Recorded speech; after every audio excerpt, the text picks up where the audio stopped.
Well, thank you very much, Mr. Chairman. Welcome, Assistant Secretaries. We're glad to have you here to discuss this important subject, and welcome to both of you, ambassadors. And I want to thank you personally for spending the time, both of you and other officials from your countries, about discussing these important issues. The ambassador from Finland and I were early to the party, having met on this long before the invasion occurred, but with obvious view towards this day might come. With that, let me say also that the chairman and I have discussed this matter at length between ourselves, and there is no daylight between us as to our view of this matter either. About 4 months ago, Russia's invasion of Ukraine sent a seismic shock to the transatlantic community, and it made it abundantly clear that the assumptions many had made about security in the 21st century were false, or at least misperceived, and forced us to reconsider how we will restore peace and preserve it. Our immediate response has been strong, but there's no doubt NATO needs serious updates and reforms if we hope to face these emerging challenges over the long term. And it is going to be a long term, obviously. One of these proposed changes is the enlargement of our alliance to include Finland and Sweden. In this hearing today, I look forward to a deep and thorough discussion of Finland and Sweden's potential accession to NATO.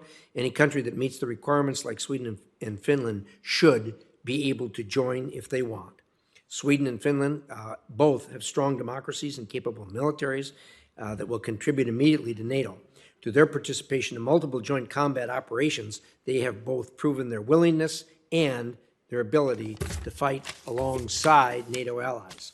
And through multiple NATO partnerships programs, they have proven their commitment to NATO's goals and developed highly interoperable NATO standard forces. So let us also be clear, Sweden and Finland in particular have been guarding NATO's high north for decades. They have been doing the mission of NATO from the outside.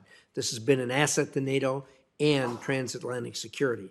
It's fair that they be allowed to finally sit at the table with everyone else. With this hearing, the Senate will take its first official step in considering this next wave of NATO enlargement. Throughout this entire process, we must remember to take the utmost care as we examine the details and implications of this decision. In my mind, both countries have fully demonstrated their worthiness to join NATO and the value they each will bring to it. But we cannot leave any room for doubt about their place and commitment in our alliance. I also want to reiterate my expectation that once the North Atlantic Council agrees and sends out the accession protocols, that the Biden administration will swiftly prepare the final reports and submit everything to the Senate quickly so we can begin our consideration. In closing, let me say, addressing the issue that the chairman also raised regarding Turkey's remarks about not being in favor of accession at this time. We're told and assured by both Sweden and Finland that they have been in good faith involved with Turkey in discussions to resolve that.